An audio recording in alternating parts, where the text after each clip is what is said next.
In 1967, the United States Air Force was at a crossroads. The dominant philosophy of the time, driven by the Cold War, was that faster and higher was always better. The skies were filling with sleek, supersonic interceptors and bombers, designed for a high-tech nuclear confrontation. But halfway around the world, in Southeast Asia, a low-tech, grinding war in the mud was proving this philosophy fatally flawed. The most effective aircraft for the Close Air Support Mission, or CAS, was a prop-driven, piston-engine relic from a previous war, the A-1 Skyraider. A small, forward-thinking group championed a new, purpose-built aircraft. This AX, or Attack Experimental Program, called for a jet that was, by the standards of the day, a step backward. It had to be slow, simple, cheap, and above all, survivable. Two companies entered the fly-off, Northrop with its YA-9 and Fairchild Republic with its YA-10. Their YA-10 was an uncompromising, brutalist piece of engineering. It was designed to do one job and do it well. The footage you are about to see, captured inside the Fairchild facility in Farmingdale, New York, is the very genesis of this machine. The centerpiece of the entire design is the General Electric GAU-8 Avenger cannon. It is a 7-barrel Gatling gun, 19 feet long, firing 30mm armor-piercing shells. The gun is so large and its recoil so immense, the entire aircraft was literally designed to accommodate it. What you are witnessing in this rare film, the marriage of the cannon to the airframe, the assembly of the unconventional wings, the careful placement of the high bypass engines, is not just the construction of an airplane. It is the birth of a legend, the Warthog, an aircraft built for the infantryman, and one that would become the undisputed king of close air support for decades to come.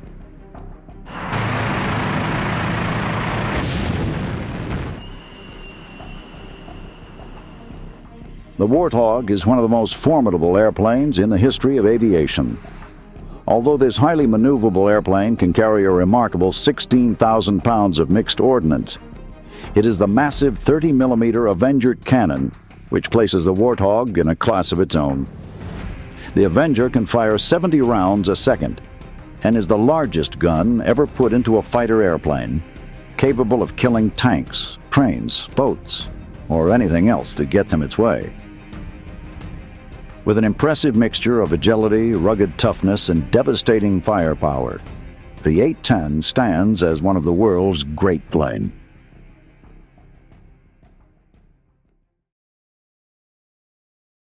During the Gulf War, an aircraft previously unwanted became the most valuable member of the American arsenal, the Fairchild Republic A-10 Thunderbolt II. More than the publicity, the weapon system was really vindicated because it was a proof of concept that people that were associated with the airframe knew that it could do the job, but not a lot of other people did, especially some of the senior Air Force leadership. And it was very rewarding to go out and kick butt.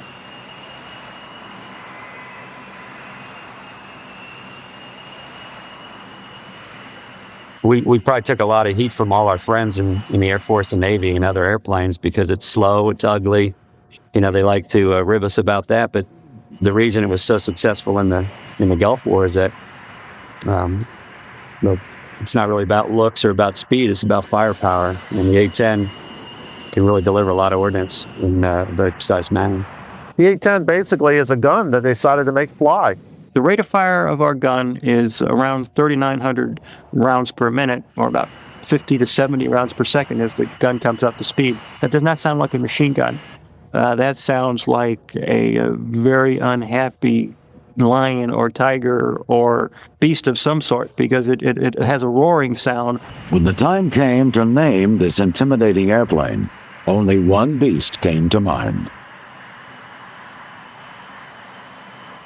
Now, obviously, when the A-10 follows a long line of the distinguished hogs, someone had to come up with a hog-like name for this airplane, and looking at it, the obvious hog-like name for an airplane that's this ugly would be the Warthog. I think its mission of ground attack brought on some of that. You know, it's down and dirty in the mud, like a Warthog. After its rousing success in the Gulf War, few remain unfamiliar with America's Warthog.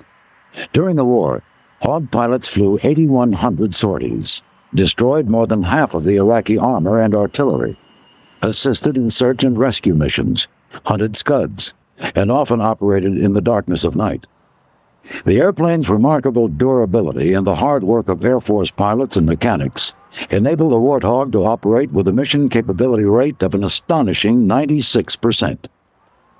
And in a tribute to its toughness, only 6 of the 144 Warthogs deployed to the Gulf were lost.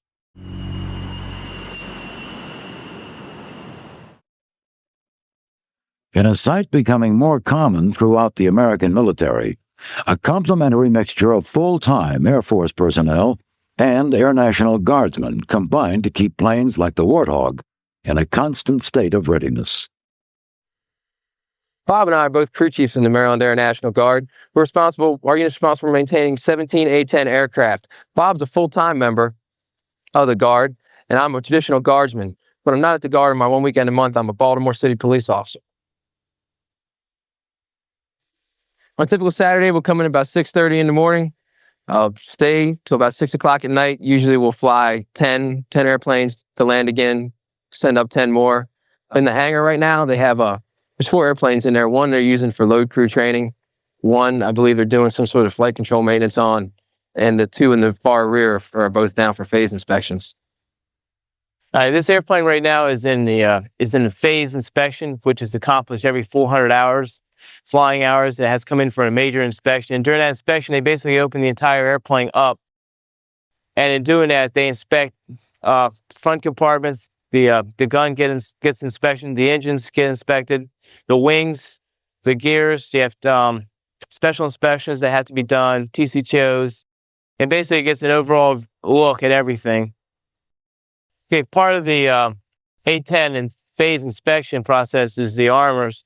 They've taken this gun out and inspected the gun bay, and now they are in the process of preparing to put the gun back in. Our primary function is to remain combat ready.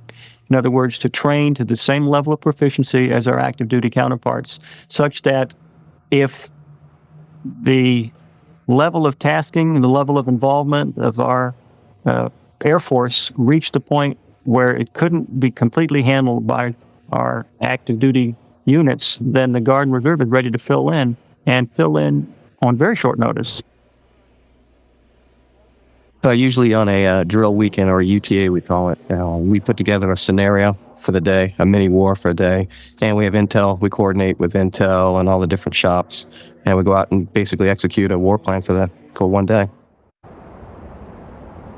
With the recent downsizing of the active duty Air Force, units like the 175th Wing of the Maryland Air National Guard have become integral participants in any mission undertaken by the Air Force.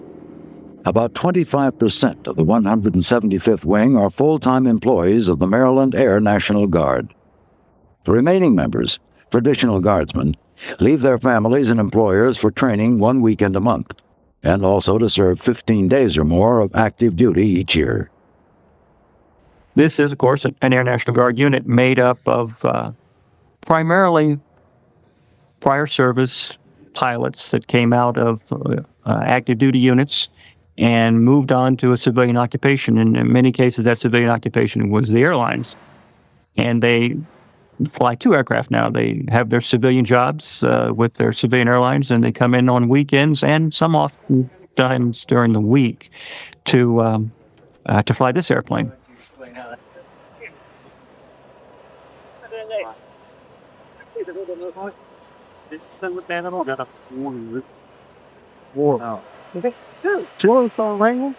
Amongst the plowed and select group who call themselves hog pilots, one stands alone.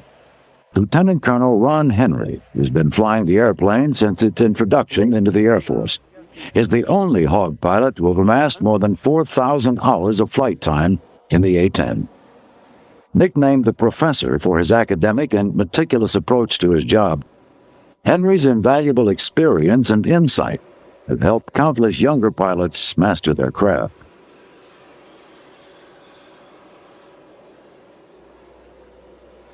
I was a volunteer for this assignment back in 1977. The airplane was brand new. Every airplane that enters the inventory has a certain mystique associated with it. And in 1977, the A-10 was introduced at Myrtle Beach Air Force Base, South Carolina. And the combination of Myrtle Beach Air Force Base and a brand new airframe made it the most desirable assignment in the United States Air Force in the late 70s. And there was no problem getting people to volunteer for this airplane. I can't understand why there ever would be. I have seen the airplane evolve over a period of 20 years. I started flying this airplane in 1977, and it's changed quite a bit. It was a very simple, austere airplane in its early days. It was designed that way, designed to cost very, very little. But the airplane has proved so survivable and so indestructible that the mission has evolved and the complexity of the airplane has increased over time. When we first started flying the airplane, we had basically 3 radios and a navigational receiver, and that's really all we had. We had no computers on board to help us guide the airplane or help us aim the weapons. And quite a bit of money has been spent on the airplane since its introduction to the fleet in terms of retrofitting the airplane. We now have a very capable air-to-ground computing system that helps us aim our weapons, helps us aim not only the 30-millimeter cannon, but also all the gravity weapons that fall off the bomb. Good enough to win the Air Force's biannual gunnery competition in 1991.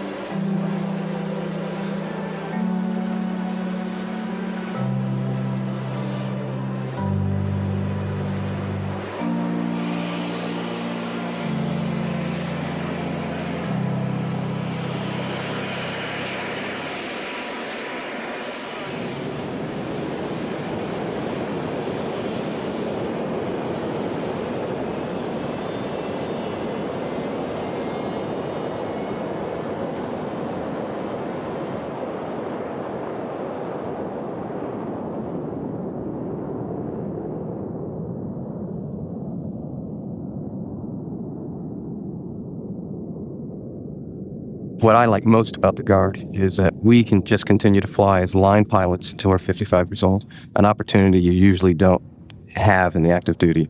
We enjoy flying, obviously, more than anything in our career, and that's why we joined the Guard. Affection and enthusiasm for flying the Warthog makes the rigorous training seem less demanding than it is.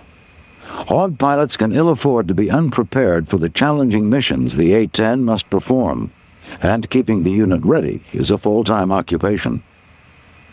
We train continuously, not just on weekends. We run a flying operation here 4 to 5 days a week, and with the luxury of an airline schedule, many of our pilots can come in and fly several times a week if they wish, and we can maintain the same level of proficiency. Many of these Maryland Guardsmen have twice left their families and full-time jobs to assist NATO forces in Bosnia. Despite the serious nature of their service, these Hog pilots feel their affection for the Warthog helps them keep things in perspective. I think we're a little bit more casual and not as threatened about our ego per se, but it's a single-seat airplane, so you get to fly it by yourself. You don't have to talk to anybody else to what you're doing. We always fly in 2 or 4 aircraft, and we train routinely at low altitude, 500 feet, or you can go lower in certain areas. And that's, moving around at 300 knots, that's a lot of fun. Flying the Hog has got to be as fun as any fighter to fly. It's single seat. It's a VFR mission, which means you don't have to fly on predetermined routes. You can navigate with much more freedom. And it's just a great deal of fun. I think it's the most enjoyable type of tactical flying I could ever hope to do.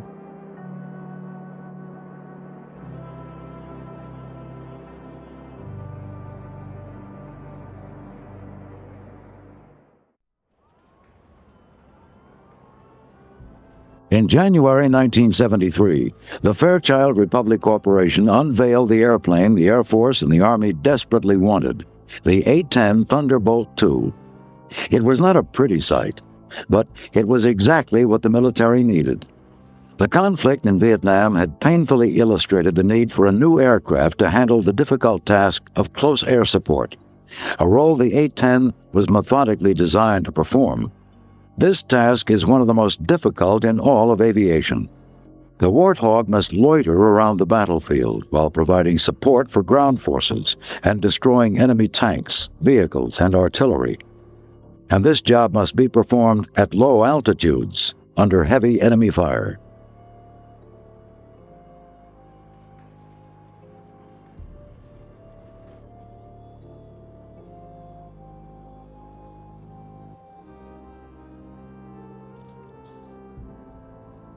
That's why this airplane is so ugly. This airplane is optimized to perform the close air support mission.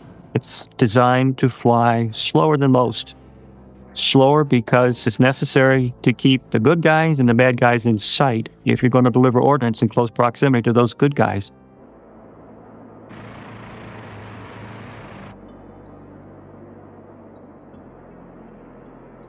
The A-10 evolved from lessons learned in Vietnam, but it was in reality designed to provide close air support in Europe.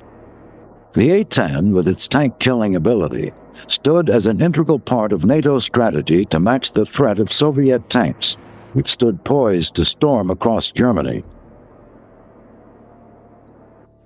40 years earlier, the Germans had unleashed upon the world the power of close air support. By the summer of 1939, Germany's resurrection into a military power was complete. The Nazi regime combined a huge, highly mechanized army with a devastating fleet of 4,000 all-metal aircraft. Hitler's Air Force, the Luftwaffe, pushed the envelope of war into a terrifying new era. The strategy behind the design of the Luftwaffe was close air-to-ground support, a strategy unveiled with terrifying precision during the Nazis' invasion of Poland. In a pattern destined to be repeated throughout Europe, the Luftwaffe soared ahead of Hitler's highly mechanized army and pounded enemy troops, artillery, and aircraft. Within 10 months, Europe had collapsed into the iron fist of the Nazis, a testament to the brutal effectiveness of their military machine.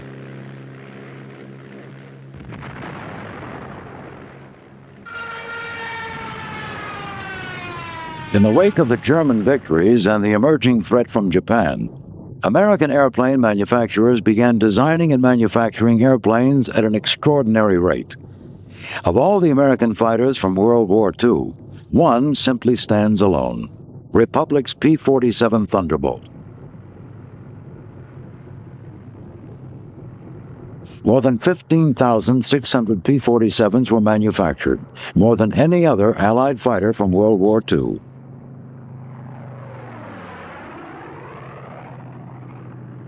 Nicknamed the Jug, the Thunderbolt was the largest of all the Allied single-engine fighters and weighed an astonishing 8 tons. Armed with 8 .50 caliber machine guns, the Thunderbolt presented a formidable force.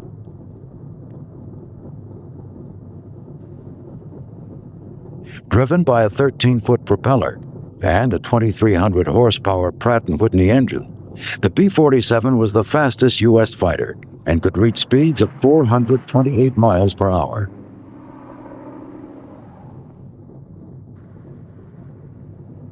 With a range of more than 1,000 miles and a cruising speed of 350 miles per hour, the P-47 starred throughout the war as an invaluable escort for bombers and as an integral support airplane for Allied ground forces.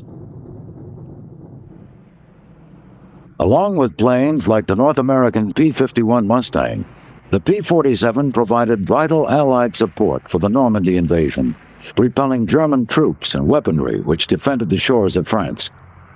Coordination of troop movements in sync with aerial support was crucial to the success of the Normandy invasion. On D-Day alone, more than 14,000 sorties were flown by the Allies in preparation and support of the initial invasion. The Allies learned the lesson of close air support quickly, and the legendary P-47 Thunderbolt helped bring the Allies victory in Europe and in the Pacific. After World War II, and in the wake of the tremendous success of the original Thunderbolt, the Republic Corporation began developing the lineage of jet airplanes which led to the Warthog. Republic's first F-84 Thunderjets were straight-wing jet airplanes, which were armed with 6.50 caliber machine guns, had a range of nearly 1,500 miles, and a maximum speed of 620 miles per hour.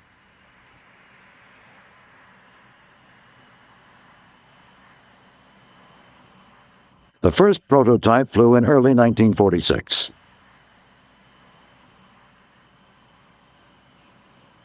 These F-84s were the original Hogs, nicknamed as such because on hot days, the airplane would often struggle to get off the ground and would sometimes tip over, leaving their stout noses rooted in the mud. Thus, the first Hog was born. All told, more than 3,300 of the original Hogs were built, serving throughout the 1950s and into the 60s.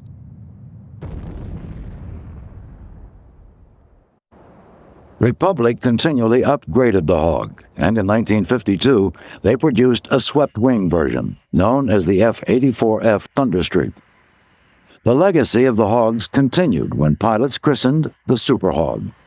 The Super Hog, capable of a speed of 685 miles per hour and a range of 1,650 miles, soon developed into an integral member of the U.S. Air Force. It could carry a variety of rockets and bombs, and Republic built more than 2,700 Super Hogs. The F-105 Thunder Chief, introduced in 1956, demonstrated that Republic was not going to rest easy after the success of the F-84. And it did not take long for the F-105 to be given a Hog name of its own.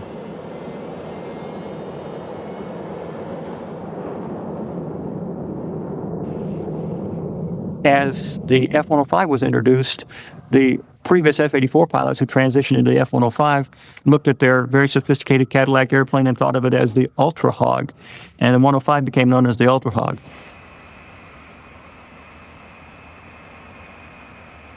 Capable of speeds in excess of 1,200 miles per hour and a range of 2,000 miles, the Ultra Hog demonstrated the rapid evolution of the jet from an imperfect machine to a sleek vehicle with power, range, and firepower.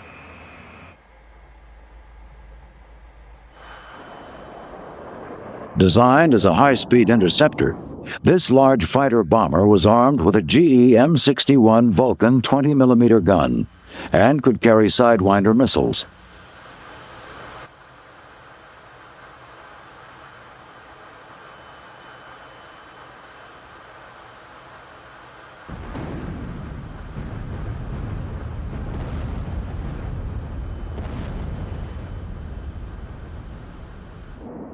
The Ultra Hog could also carry nuclear warheads in its bomb bay, and ultimately, nearly 900 F-105s were built.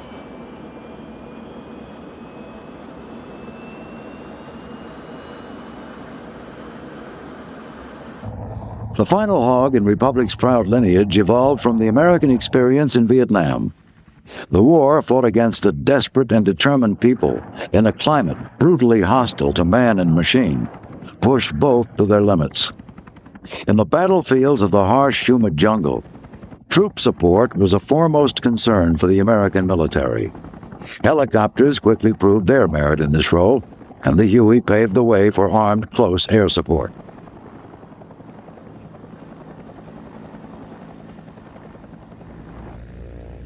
Although helicopters retained a mobility advantage over the fixed-wing aircraft, the firepower and speed offered by airplanes such as the A-1 Skyraider led many to believe a new fixed-wing aircraft was needed to fill the role of close air support. The A-1E Skyraider really illustrated a need for an aircraft that was maneuverable, close to the ground, close to the bad guys, where you could look out the window and see what you were attacking to differentiate between the friendlies and the bad guys in a very reliable manner. Fairchild Republic delivered the first production model of the A-10A to Davis-Monthan Air Force Base in October of 1975. The suggestion that the plane be called the Warthog in honor of Republic's Hog lineage, and given the ugliness of the airplane, did not sit well with the brass of the Air Force. The plane was officially named the A-10 Thunderbolt II in honor of the legendary performance of the original Thunderbolt in World War II. But to its pilots, and ultimately to anyone familiar with it, this airplane has only one name. But it's a very affectionate name. No Warthog pilot is ashamed to call his airplane a Warthog. The A-10 basically is a gun that they decided to make fly. It's a 30-millimeter, 7-barreled Gatling gun, shoots at 4,200 rounds per minute, and they bolted wings, a fuel tank, a pilot, and some engines on it, and it goes out shooting at tanks and any other targets of opportunity. This is a 30-millimeter round. It's a training round. It's been polished as a presentation round, but this is the size of the actual round. Projectile is up here, and you can see 30 millimeters is the width, the diameter of the projectile. And as you can see, it's quite a large round. It weighs about 1.5 pounds per round. And our planes carry 1,150 rounds of this. Give you some idea how long the gun system is the gun barrels actually end here, and the gun barrels start about here. The gun rotor is in this area. The hydraulic drive mechanism, the two drive motors are here, and the ammunition drum starts about here and extends all the way back to here. As you can see, everything from forward of the wing is devoted almost entirely to the gun system. The pilot's floorboards are actually the mounting surfaces on some of the gun structure. And with the exception of the electronic controls and the battery, almost everything is the gun. When the Air Force drew up the specifications for the plane, they wanted the capability to kill tanks. Early on in the design process, Fairchild Republic decided a 30-millimeter Gatling gun would be the ideal weapon of choice. But the sheer size of the 20-foot GE GAU 8A Avenger cannon presented a design problem for which there was only one solution: design the plane around the gun. The Avenger is a 7-barreled 30-millimeter cannon which delivers a frightening burst of destruction. The gun fires shells which are a foot long and weigh nearly 2 pounds. Fully loaded, the gun weighs 2 tons.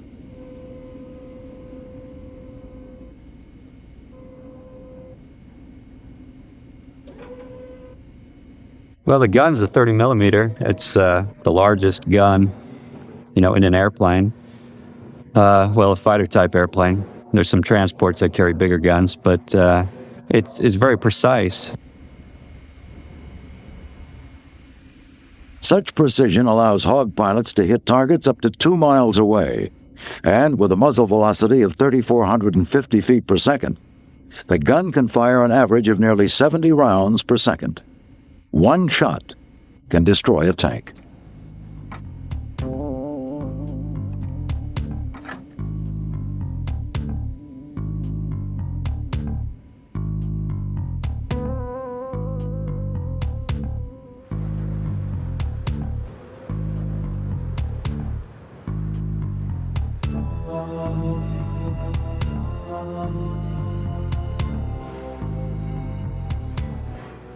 Projectile itself is exceedingly lethal. In its anti-armor form, the armor-piercing incendiary, a very small slug of depleted uranium is actually what's delivered on target.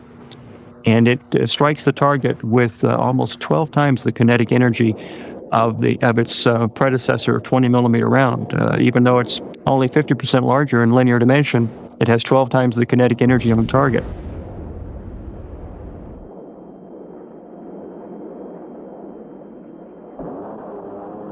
The tremendous recoil force of the gun led to its positioning slightly offset to port, so that the firing barrel is exactly on the center line. This avoids the problem of asymmetric recoil forces. It produces as much recoil as the engines produce in forward thrust. Theoretically, if you had the ammunition and could hold the trigger down long enough, the airplane would come to a complete stop because the gun would win the tug-of-war. The 19,000 pounds of recoil forces dictate that the Avenger is usually fired only in short bursts of about 2 seconds, an exercise which also avoids ammunition wastage and barrel overheating. Despite its incredible power, The gun is by no means the only threat the Warthog poses to enemy forces.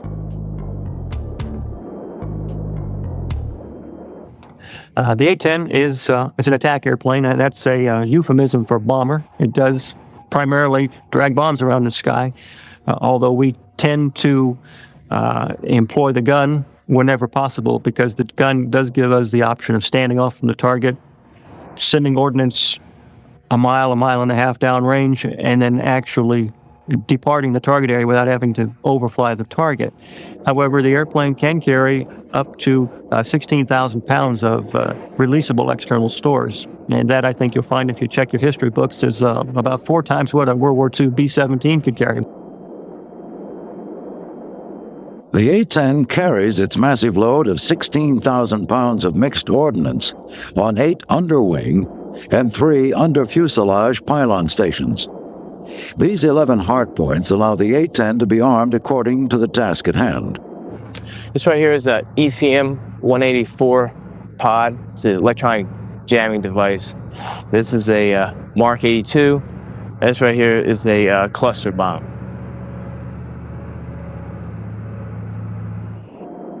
The variety of armaments available to the Warthog is extensive, including AGM-114 Hellfire anti-tank missiles, Sidewinder missiles, and a selection of both smart and dumb bombs.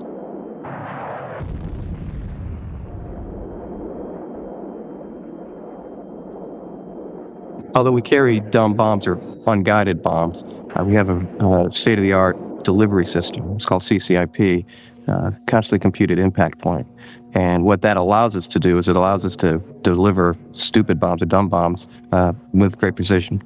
But the typical combat loadout of the airplane then would include the 30-millimeter cannon and almost 1,200 rounds of 30-millimeter ammunition, plus 6 bombs, an assortment of Maverick missiles, the air-to-air missile, which we carry, the AIM-9 Sidewinder missile, which we carry for self-defense.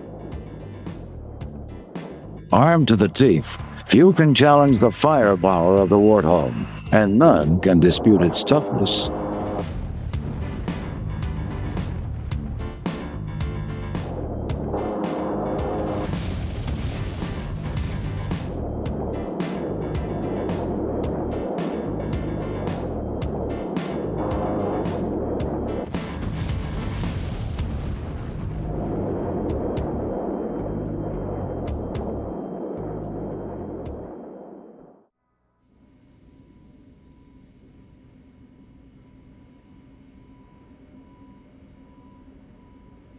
The airplane, has often been said, and more often as a form of criticism rather than praise, that this is the only airplane that the Air Force ever bought that was designed to take hits, not avoid hits. And it's quite true.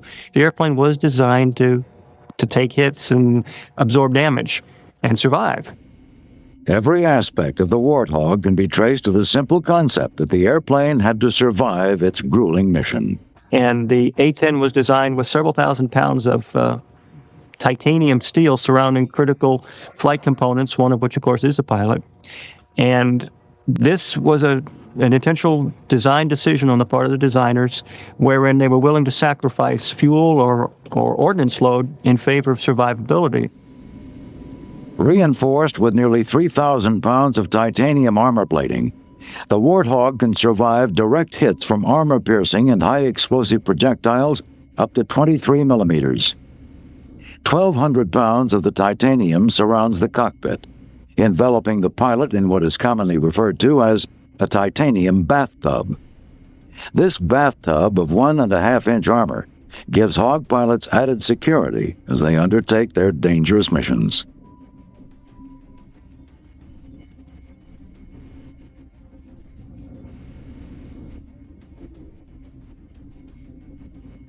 One of the features that gives the Warthog its undeniably unique profile is the placement of its engines.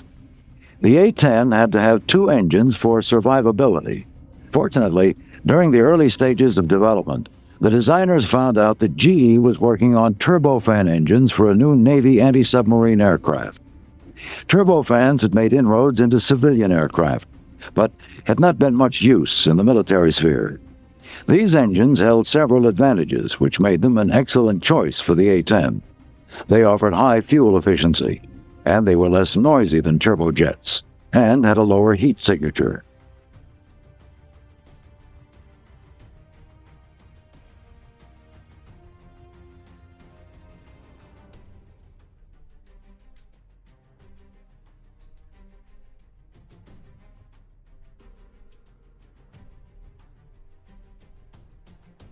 Once the designers chose the type of engine, another issue arose: where to put them. The area under the wing was reserved for the heavy ordnance load. Eventually, the area near the back of the fuselage proved the best location, and placing the engines there also offered a number of advantages. It negated a potential yaw problem, decreased the probability that foreign objects might be sucked into the engines, and removed the engines from the major flow of the exhaust from the gun. The forward fuselage and wings also shield the engines from ground fire in the frontal section, and the vertical fins and rudder guard the engine's heat signature from the side, alleviating some of the aircraft's vulnerability to heat-seeking missiles. The Warthog's toughness is compounded by a number of structural and system redundancies. The dual redundancy of the hydraulic flight control systems is also backed up by a manual system. This enables Hog pilots to fly and land even if hydraulic power is lost. The Warthog's extraordinarily high mission capability rate during the Gulf War directly resulted from a design dedicated to ensuring the plane could be serviced and operated from bases with limited facilities close to the battlefield.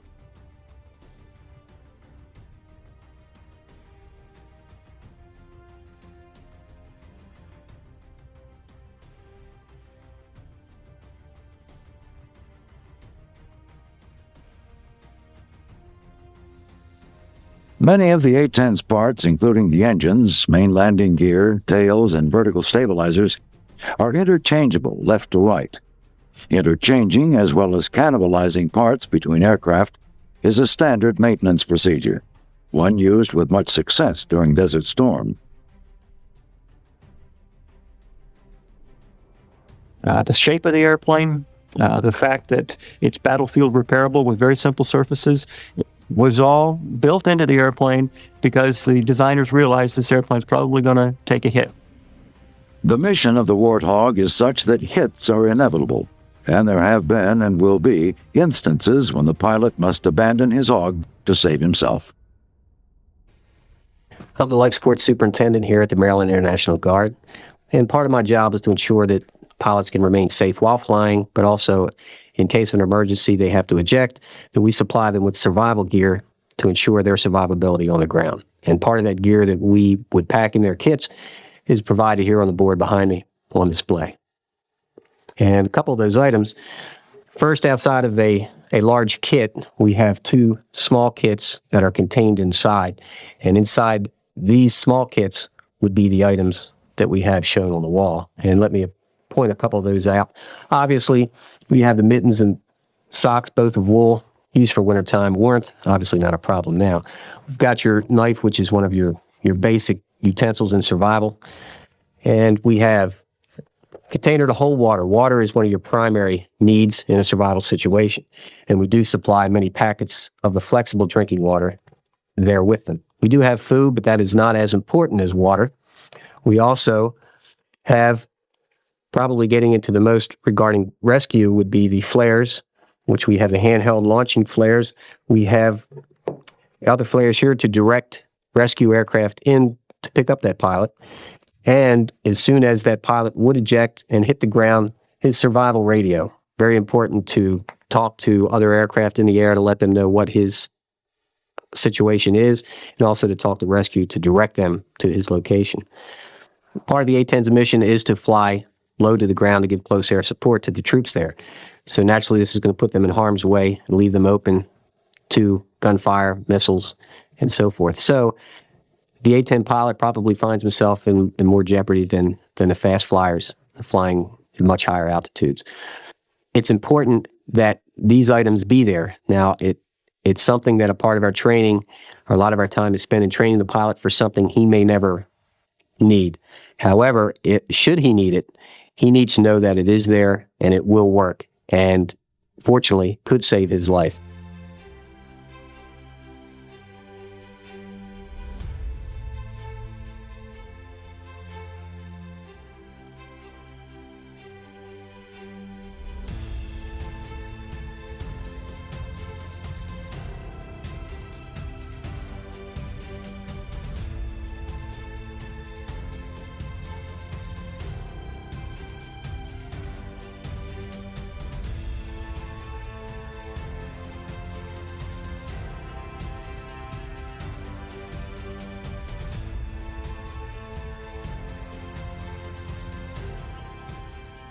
You know, we got the latest and greatest equipment that we can have out there, and it's constantly being upgraded. They're saying that we'll probably have it until 2025, so it's around for a while. Most of ours are 78, 79 version models out here, and so that's a pretty good long time for an airplane to be in service, and it's constantly being modified, and it's got a lot of capability. The Air Force's plan to keep the A-10 as an important member of the American arsenal comes as a vindication for Hawk pilots, who never doubted the airplane's ability, but had good cause to doubt if anyone else shared their feelings. Unproven in battle, much of the Air Force brass did not think of the Warthog as an integral part of the post-Cold War strategy, until the winds of war swept across the deserts of Kuwait.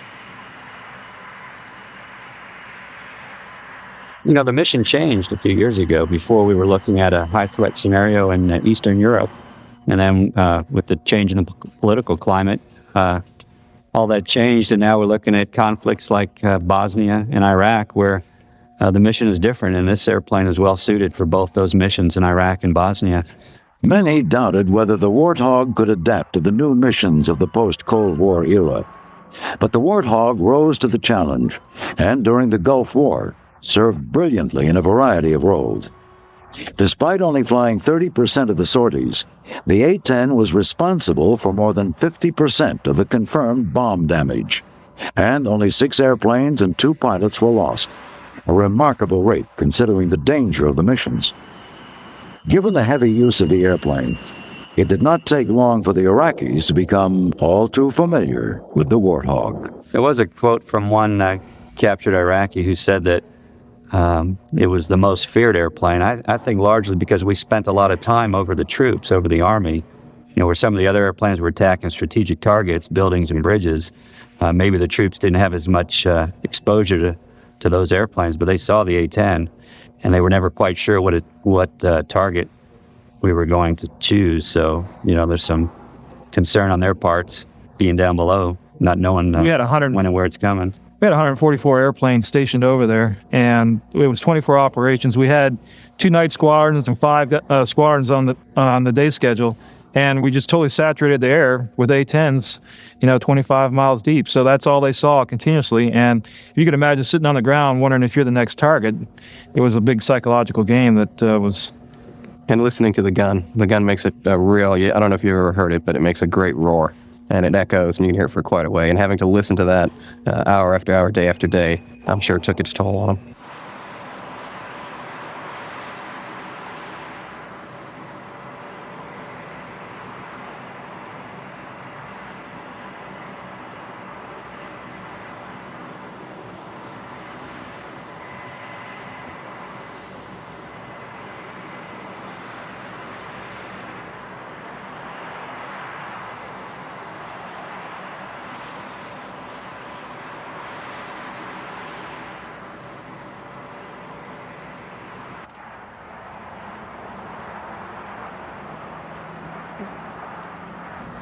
Since the Gulf, the major change to the A-10 has been night vision goggles. They've redone all of our instrument panels and consoles to make it night vision compatible. So now pretty much we do everything we did in the Gulf at day at night now, which is pretty much double the capabilities of the airplane.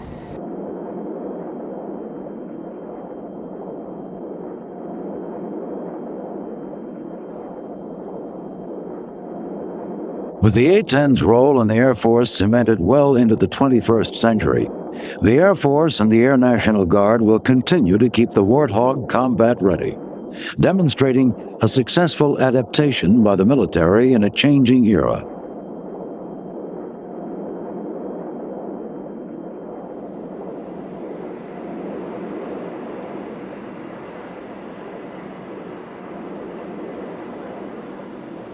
Units such as the 175th Fighter Group must remain ready to take the Warthog wherever it may be needed, and must be ready to serve side by side with the active duty units. So far, they have done so without exception.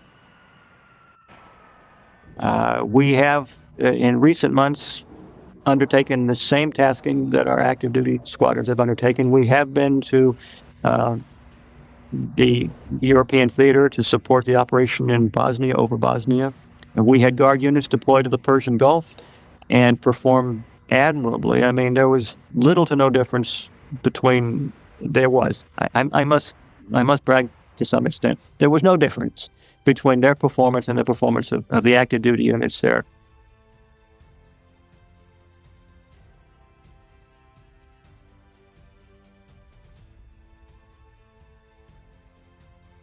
Once deemed too slow, too simple, and too ugly to be of much value, the A-10 Thunderbolt II, the Warthog, now stands as one of the world's undeniable great planes.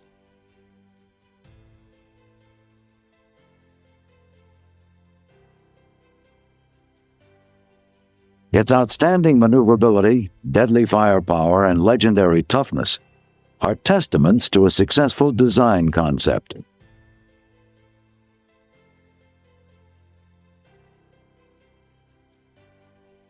The pride and affection felt by Hog pilots and crewmen for their airplane, unrivaled.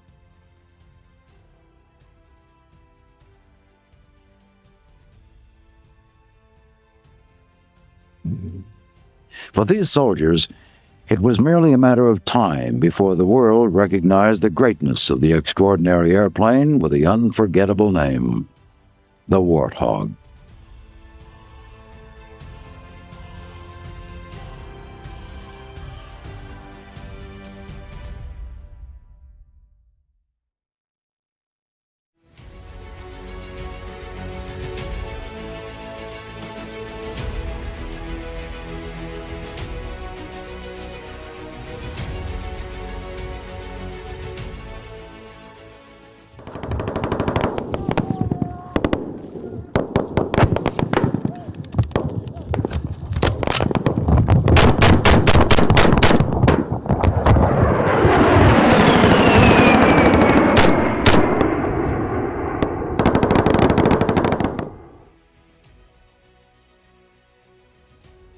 It starts out as something that you've trained for all your life, trying to make a difference. The cool thing is, as an A-10 pilot, on times when the stars align and you're up on that mission where you get to make a difference, you get to see the reward. It's a pretty easy answer to in terms of why are we here. Number one priority is always saving guys on the ground. The people that we so closely work with, the guy on the ground. That's my whole soul and being, is that guy on the ground. You know, he could be an 18-year-old guy, 18-year-old kid with a rifle. That's all he's got, and I'm here to protect him. Sanitized dog tags, ID card, left breast pocket, unique kit, watch tape, smart package, flight guide, maps, BTTs, RMMs. Let's see, biodegradable packs, water, snacks, seat fishing if you guys want to take that. Cell phone, you got one, you have yours, okay, signed up. Yep. One random Friday, spring of '03, so right after the Iraqi invasion, 3 guys in flight suits walked into the bar on campus and started talking about flying. And I was a year away from graduating, not really knowing what I wanted to do in life. And then this guy started talking about flying fighters and being a fighter pilot, being in the Air Force, and how awesome it was. And it kind of hit a nerve with me, if you will. Good jet. All right, action. How I got interested in the A-10, I can still remember it to this day. I was at a hobby store because I, like a lot of kids interested in aviation, I built a lot of airplane models. And this was 1979. I was in high school and went to the hobby store, and they had a Revell model of the for then brand new A-10. It had only been operational for a couple of years at that point. And I just saw it, and I can still remember to this day looking at the wall of models and just trying to pick what I was going to build next. And I saw the box and the picture, and I was like, what in the world is that?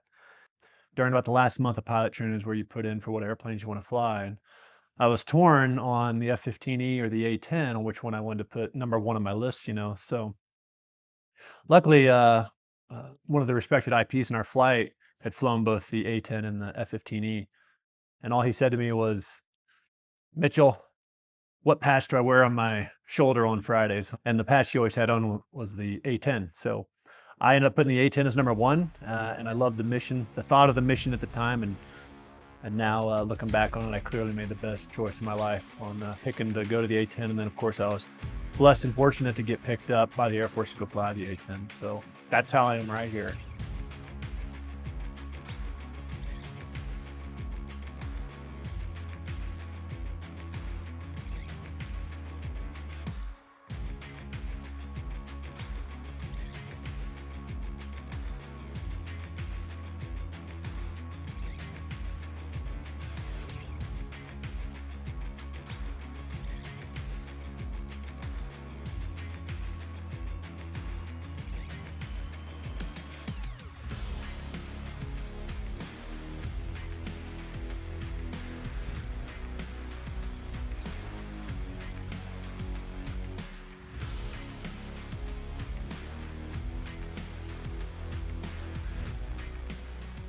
I was a first lieutenant. I was 26 years old when Desert Storm kicked off. The 26-year-old fighter pilot caught the nation's attention a few months ago when he and a partner shot down a record number of Iraqi tanks. You just never forget when you look down and realize that somebody's trying to shoot you down, and you've got to kill him first. My first full 2 years in the Air Force, it was pretty much a completely Cold War type of mentality. Our training was all very low altitude. It doesn't seem that long ago to me, but I know talking to a lot of the guys now, you know, it's been quite a while ago, and when you look at the airplane from then to now, it's pretty amazing the different upgrades and that we've gone through since then. The A-10 is the only airframe ever that was built entirely for this mission. Yo, come on, man. They're about to do a gun run. You need to get down. Let's go, buddy. Come on, man.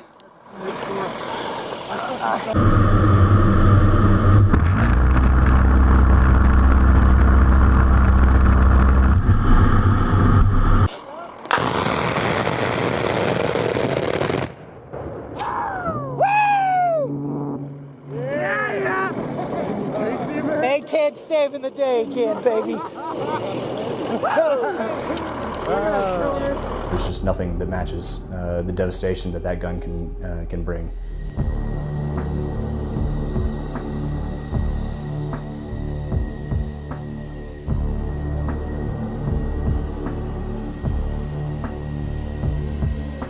Hawk 640 cleared hot. 30 mil inbound.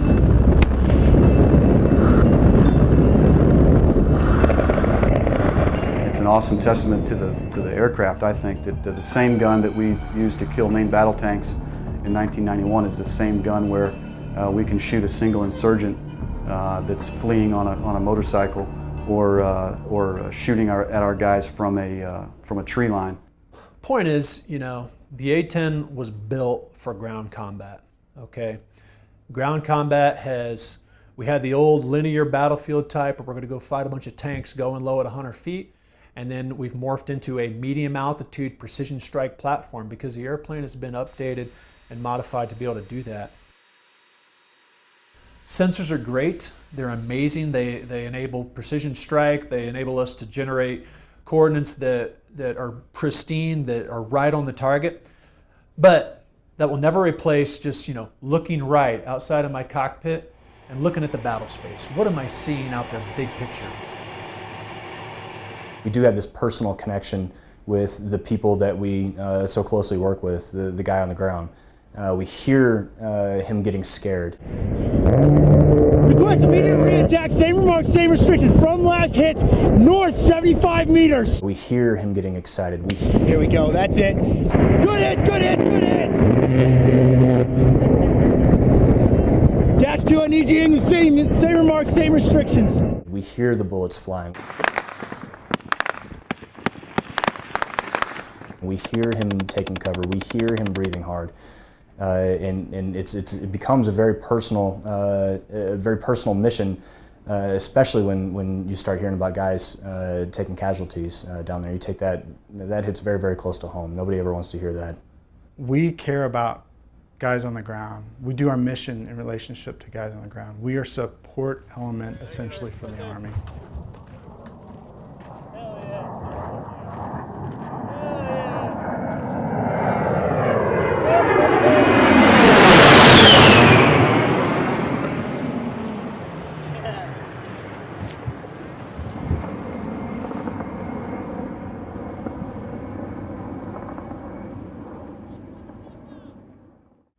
We care about the guy on the ground.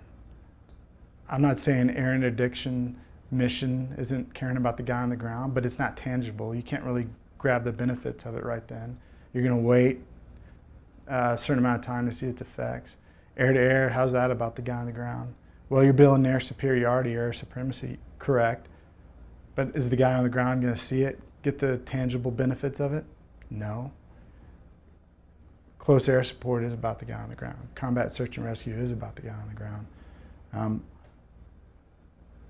We're joint. We're a joint airframe and an Air Force, and that's what makes us different.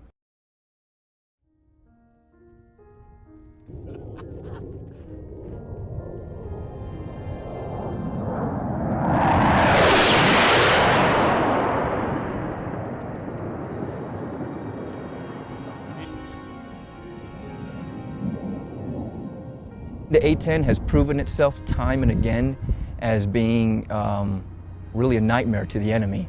Just its mere presence alone is enough to keep the enemy at bay. And in that situation right there, again, just bringing those guys in quick and fast was enough to push the enemy away from our forces. The ground troops that I work with, when they think close air support, they think A-10s. And I think the reason for that is they almost share the same mentality. If you were to say that there's a grunt in the sky, it'd be a hog pilot.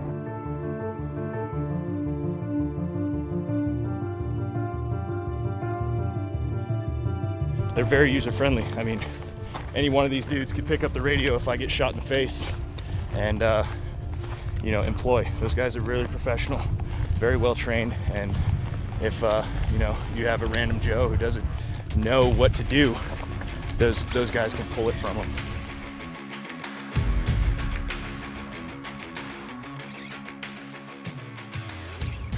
To win a war, you need boots on the ground, and to have boots on the ground, you need support, and you need the right kind of support to have boots on the ground, and it's the A-10, honestly. Even sometimes just a sound, or just telling the ground commander, hey, A-10's on its way, or we have aircraft supporting the 305 mics, and you ask what it is, you say, hey, we got an A-10 coming on. Yeah, it picks them up a little bit. That sound is so distinguishable.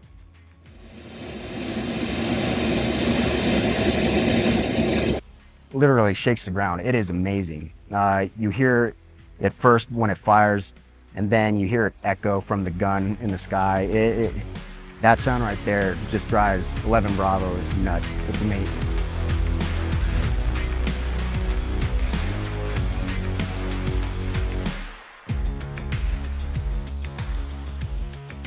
Hey, thanks, sir. I just shit my pants. It's that sound of it's corny like freedom, but it really is. It's the sound of don't mess with me. It scares off everyone and shows you're in good hands.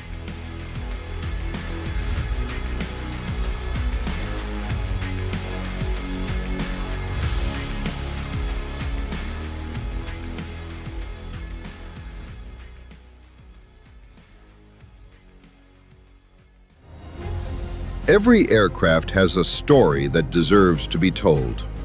Don't let these legends fade into the past. Like this video and subscribe to our channel and help us keep aviation history alive.